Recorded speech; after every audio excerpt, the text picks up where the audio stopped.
Hello, I'm Hannah and welcome to my channel. If you've been here before, welcome back. If you're new here, let's buckle in. Today we're going to be talking about a very large library haul for every book that I've checked out from the library in the last week and just a little overview about them.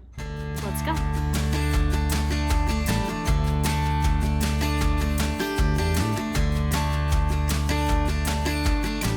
Okay, so I have re-entered my library era. I am making it a huge point this year to be able to use my library more often just because I want to decrease my actual book buying, which clearly has gotten very out of hand in the last couple of years, and also because I want to support my library. I don't think that there's a good reason not to be supporting your library. I know a lot of us use Libby and read ebooks and audiobooks from the library, but actually the practice of physically going to the library, finding books on the shelves, checking them out, I feel like it scratches the same itch for me that book shopping does, but obviously in a much more cost-friendly way. So let's jump into these. Almost every single one of these I have not been seeing a lot of people talk about. There's a couple exceptions. So if there's any that you have read, that you have seen around, that you are interested in doing, please comment down below. Let's buddy read. Let's get a group together to go through these because I am so excited to kind of be entering this era of reading not just what everyone else is reading, and I think I was falling into that primarily due to Bookstagram and BookTok the last couple of years. So let's jump into it. First up, we've got The Invisible Library by Genevieve Gogman. This one is,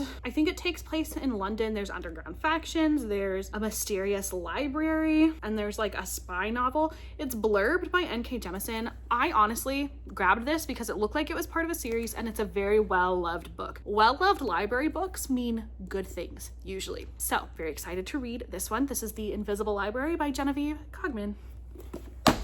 No library books were harmed in the making of this video. Okay, next up, I'm gonna talk about these two together because they're both by one of my favorite authors. This is The Last Word and The Wedding Season by Katie Burchill. I read The Secret Bridesmaid by Katie Burchill a few years ago, back when I was just getting into reading again, and I was absolutely obsessed with it, and I haven't read anything else from her. I was really excited to find these two on the shelves, and I think I'm just gonna like read both at some point. One of my pet peeves I feel like recently has been that I feel like I'm enjoying books less when I go into them knowing more than I feel like I should. You know, obviously tropes are not advertised on the book, so I'm not gonna read the back to try to figure out what tropes we're dealing with. I'm just grabbing these because I thought they looked fun, and hopefully I like them. If not, that's okay too. Next up, this is one that I have seen around bookish social media. This is Bear With Me Now by Katie Shepherd. I'm not sure what this one's about. I recently had a bear encounter in my actual life a couple months back on a hike, and I love bears. As I'm filming it right now, this video, you guys may not know this. I don't know why anyone would, except for me and my husband apparently, but today it is,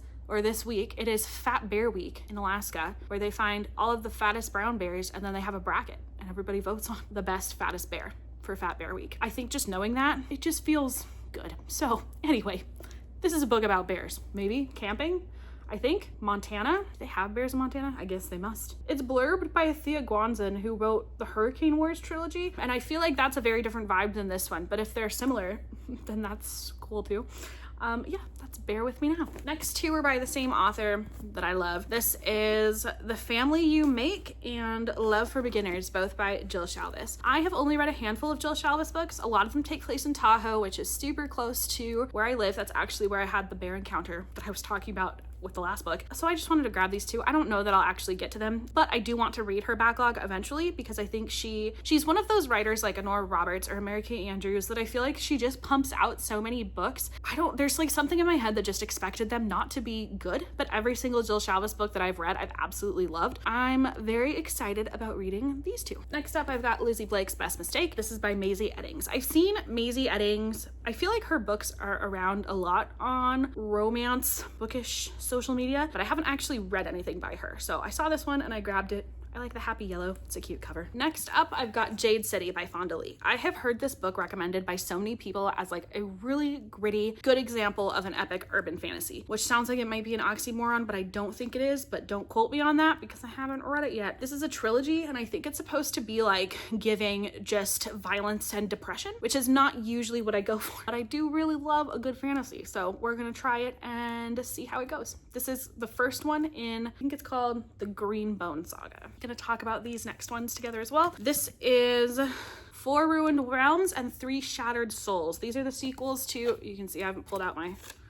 hold slips yet. These are the sequels to 5 Broken Blades. I enjoyed 5 Broken Blades, but I wasn't a diehard fan of it. I think I rated it 4.5 stars because I read it back when I was still using half stars. And looking at it now, I feel like it was not a 4.5 star book in terms of quality, but it was in terms of entertainment, which is what I was rating off of. So I don't have any particular desire to own these next books in the series, but I am intrigued enough to want to like read them and see where it goes. But I unfortunately don't remember much of 5 Broken Blades, pretty much at all. So that's where we're at. Maybe I'll have to do a reread. Not sure. Next, I've got The Bright Sword by Lev Grossman. I have heard really good things about this one, but I literally have no idea what it's about. Blurbed by Rebecca Yarros and George R. R. Martin, Aaron Morgenstern. Oh, so this is it's an Arthurian retelling, or like incorporation, a novel of King Arthur. Yeah, so I'm excited about this one. This is part of the Magician's trilogy. Next up, I've got A River of Golden Bones by A.K. Mulford. I have a couple, I think 3 of the books in A.K. Mulford's other series, which I'm now forgetting the name of. Maybe they have multiple series. Oh, 5 Crowns of Oakrith. That's what I was remembering. And mostly, to be honest, I just grabbed this because I liked the cover. Next, we've got this by Jen Lyons. This is The Ruin of Kings.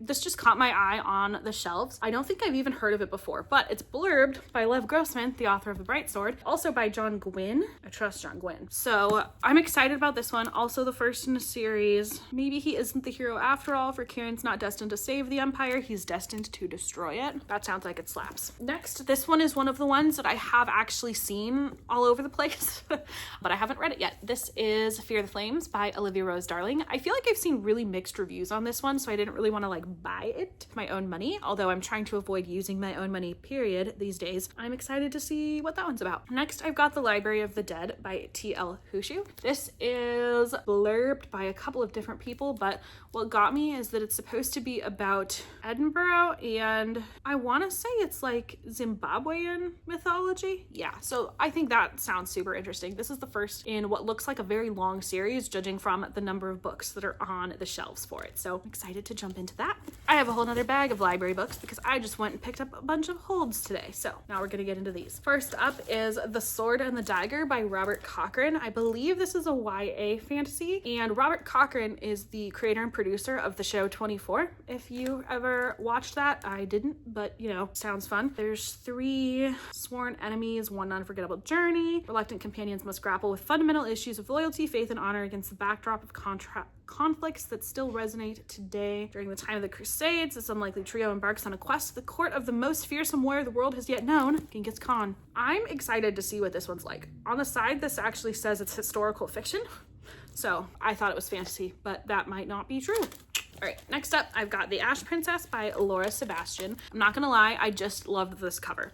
But let's see what it's about. Theodosia was 6 when her country was invaded, and her mother, the Fire Queen, was murdered before her eyes. Oh no. She was crowned Ash Princess, a title of shame to wear in her new life as a prisoner because the Kaiser took Theodosia's family, her land, and her name. She's been a captive in her own palace. For 10 years, the Ash Princess has seen her land pillaged and her people enslaved. That all ends here. Okay, I'm excited about this one. It sounds really interesting. It's kind of giving Red Queen, which I just finished that series, and I don't really need a second one, but maybe it'll be a little bit more interesting. Okay, next up we've got The Smoke Thieves by Sally Green. Blurbed by all kinds of people. These 5 young adults' lives would never intersect were it not for a stolen bottle of demon smoke. As war approaches, they must navigate a tangled web of political intrigue, shifting alliances, and forbidden love in order to uncover the dangerous truth about the strangely powerful smoke that intertwines their fates. Magic, smoke, and forbidden love. I'm sold. This is not my favorite cover, but I like the font.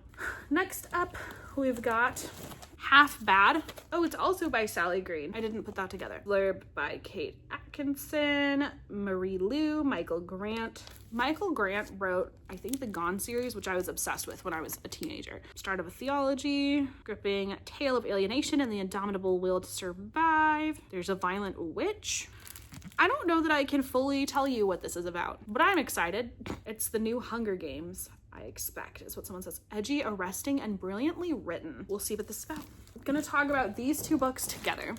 I read a book called Year One by Nora Roberts last month, and it was the first in the trilogy. So these are books 2 and 3 of the trilogy, and I'm very excited. This one was a pandemic-inspired, like, magic novel. So like the virus that started the pandemic also imbues some of these people with like magical powers. I'm excited to continue in that. I really love these covers. I thought it was more fantasy than it is. It's very much urban fantasy, which isn't bad. I just, don't usually read synopsises. So it's always a surprise to me when things don't turn out the way I think they will, even though literally I could avoid that problem if I felt like it. And I just don't. Next up, we've got The Book of Doors by Gareth Brown. I heard Chris and Mads on their podcast talking to Gareth Brown on an interview and fell in love with how he speaks, and if it translates at all to how he writes books, I think I'm gonna love this one. It was described to me kind of as the Midnight Library if the Midnight Library was good. And I know a lot of people love the Midnight Library. I just kind of felt like it was Walmart A Christmas Carol starring depression, and I wasn't that into it. But this one sounds great. I'm excited to read that, and it's supposed to be kind of a like genre bender, so we'll see if I like that. Next up, I've got Renegades by Marissa Meyer. I have heard this one talked about kind of a lot the past couple of years, particularly from Michaela on I'll Read What She's Reading. I'm excited to read it. It's supposed to be like Marvel kind of, but Marissa Meyer also wrote the Cinder series, and people have really great things to say about that one too. I'm not usually a huge like superhero girl, but good books will be good forever. So I want to jump into it. That was the last of my fiction books. The other two that I picked up from the library, just to be fully transparent with you about what I use my library for. This is a cookbook for air frying everything, and this is a cookbook for meal prep, specifically with Trader Joe's ingredients. So I'm excited to do both of those. Thank you so much for hanging out with me today. I think that is everything. So if you've read any of these, you've heard any of these, you have feedback on any of these, please drop a comment, because as you can probably gather from the way that I conducted this video, I know barely anything about any of these books. Catch you next time, and happy reading. Bye.